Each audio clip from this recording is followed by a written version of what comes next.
In this exercise, we'll be performing financial ratio analysis.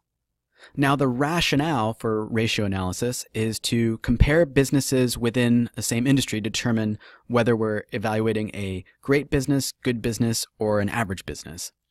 Additionally, we can determine the financial health of that business by comparing financial ratios of today versus the past. Finally, in evaluating the industry and the ratios, we can perhaps determine where we're at in the cycle. So in essence, if we have very low profitability, potentially one could conclude that we're at a low point or a recession, depending on the industry. Versus if we have very high profit margins, then potentially again we're looking at a cyclical peak.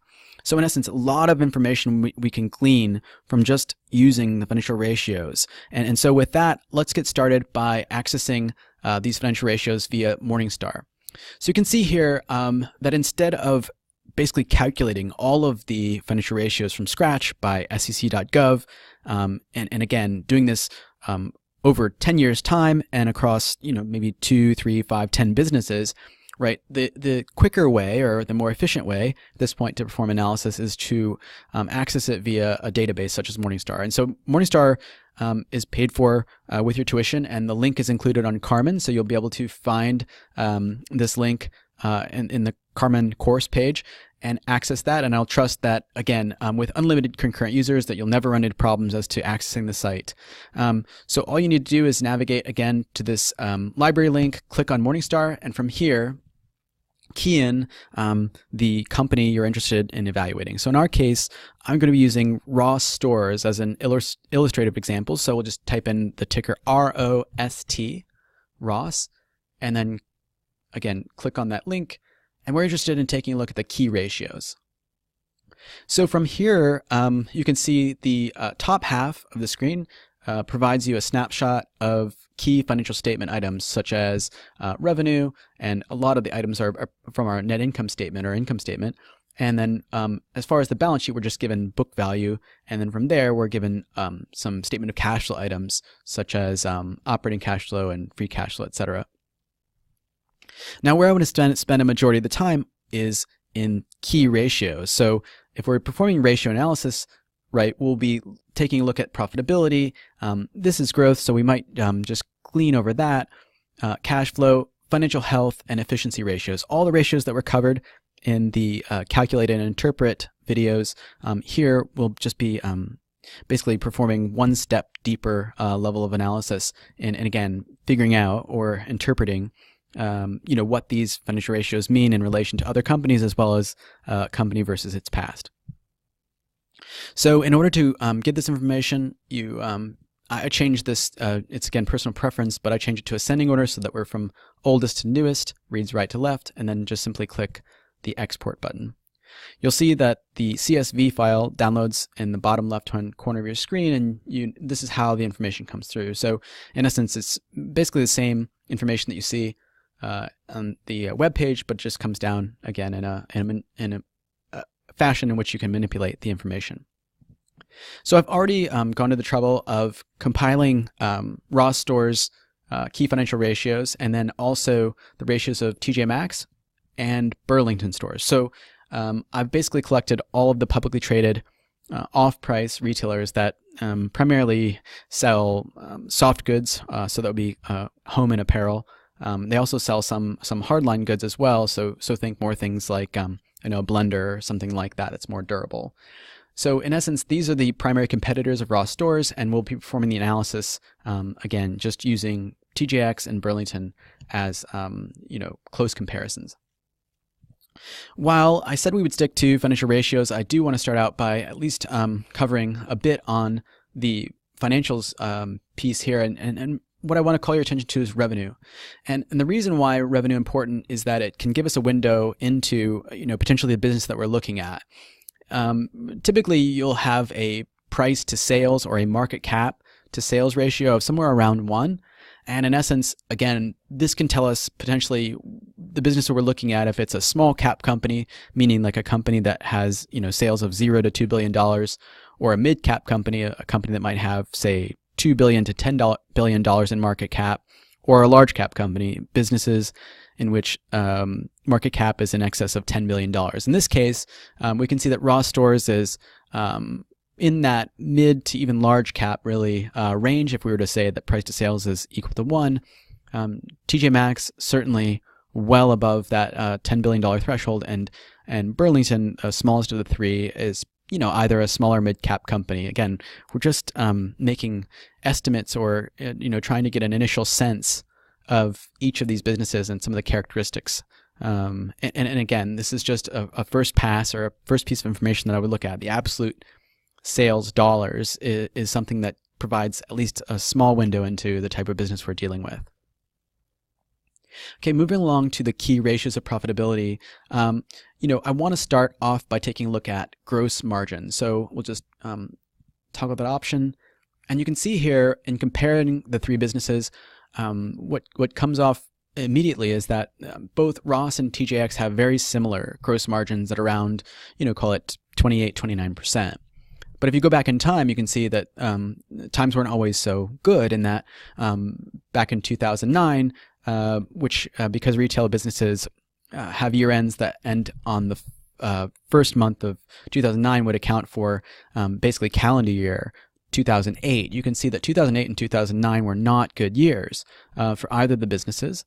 But in fact, through time, as the economy recovered from the great financial crisis, that the gross margins slowly improved from, again, the 23, 24 range to all the way up to about 29. So a nice improvement through time. But again, this gives us a sense of understanding the past and potentially projecting into the future as to, well, geez, if the cyclical low, the business produces gross margins of 23, 24%, should I just extrapolate out 28, 29% going forward, knowing that, again, these are consumer cyclical businesses. Retail is a cyclical business.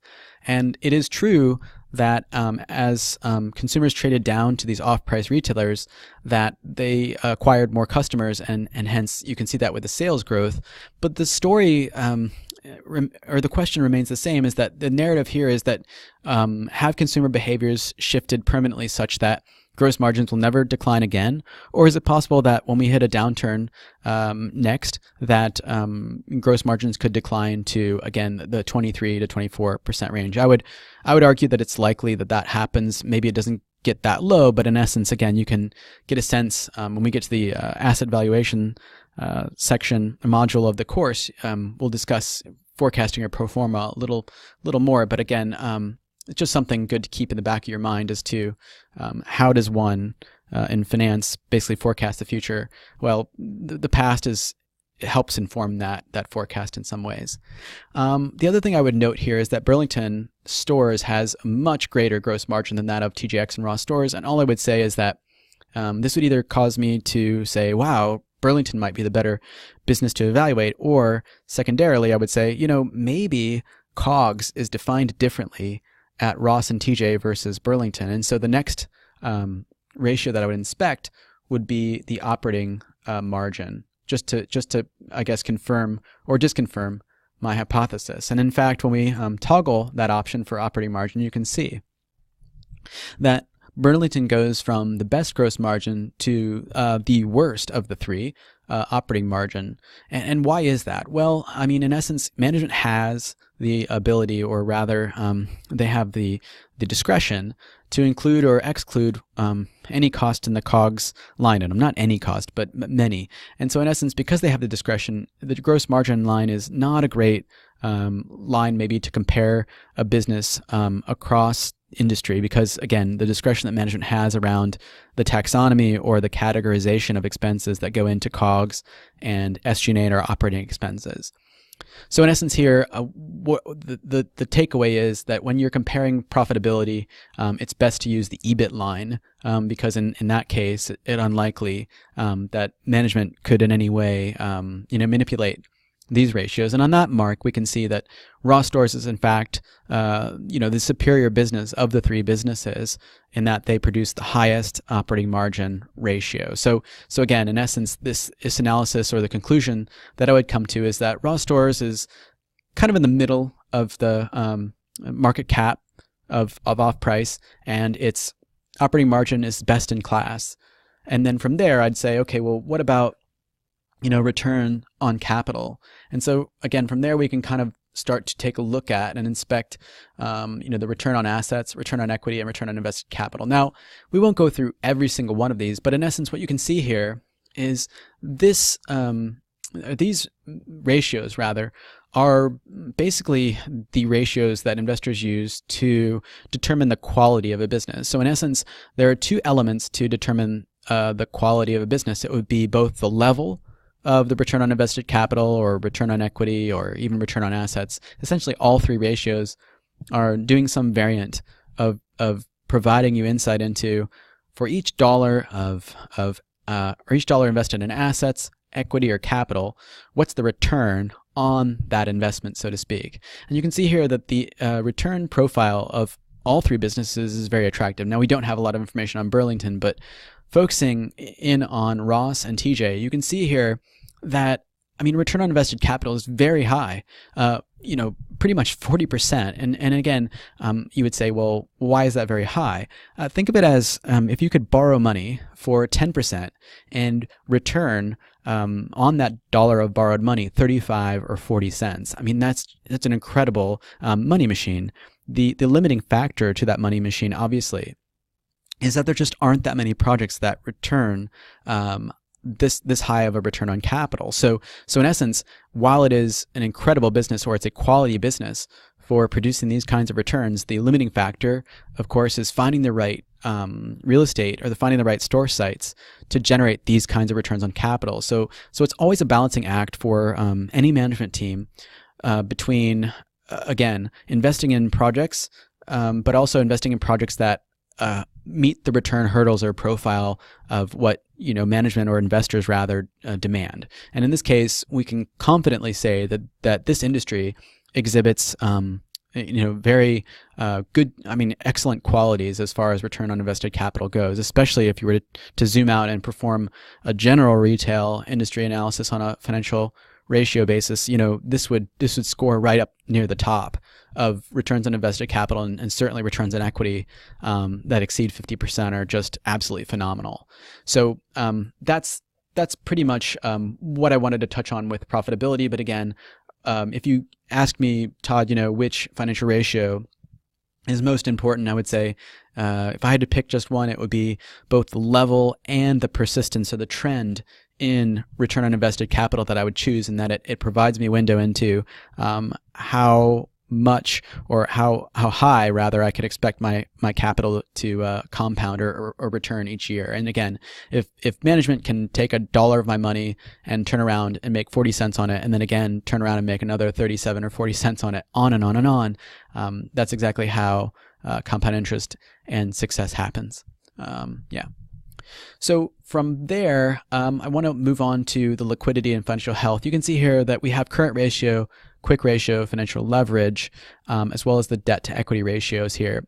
Now, I'm just going to leave all of these on the screen and kind of walk through maybe just the current ratio and the debt to equity ratio. But in essence, as you recall, current ratio is just equal to current assets divided by current liabilities. And what this tells me is that Ross, as well as TJ and Burlington, all have current ratios that exceed 1, meaning that inventory is basically greater than accounts payable, or at least in the case of Burlington, it's very close.